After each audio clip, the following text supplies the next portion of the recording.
I was actually born in Vietnam, in Saigon, Vietnam. We left when Saigon fell.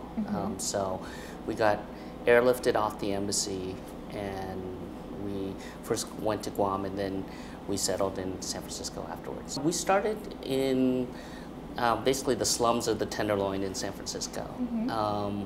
After a year or two of like dodging the stray bullets and things of that nature, we actually moved up to Petaluma. I was the Asian kid in my school. But it was a blessing because I grew up understanding the American culture and really getting really assimilated.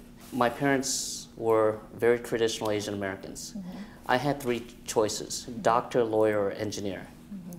And I was like, well, Mom, I think I'd like to pursue finance. I had watched that movie Wall Street, and it's pretty exciting. I was like, hey, I wouldn't mind doing that. And in her eyes, finance was me opening a little grocery store or something like that, and owning my own business. She's like, you can't do that, doctor, lawyer, engineer. And so there was this one program at the University of Pennsylvania where you could concurrently get an engineering degree as well as a Wharton business degree. I got in, and it opened a tremendous amount of doors for me. Wharton is probably one of the top business schools in the world, and their alumni network was huge. There weren't a lot of Asian Americans that were in finance.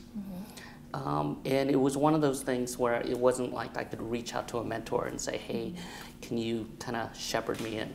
When I first walked onto the trading floor, it was a sea of people. There weren't really any Asian people. But that's where my background really kind of helped me, because I was like, yeah, it's like me growing up again.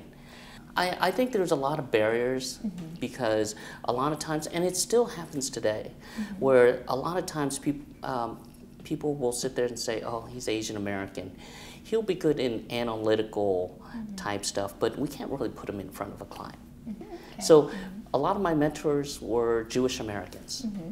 And I think that's a community that, you know, the Asian community should mirror themselves after, because they really help each other, they mentor each other, they get behind one cause. And that's something that I hope one day the Asian community sits there and hopefully will accomplish as well.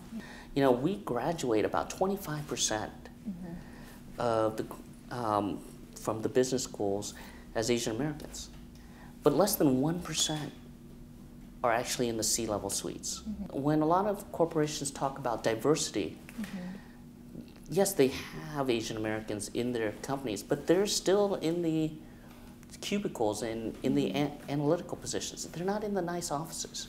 And as much as I appreciate being in a nice office now, I think we need to make sure that that next generation is sitting there and they can have the opportunities to be in the offices as well.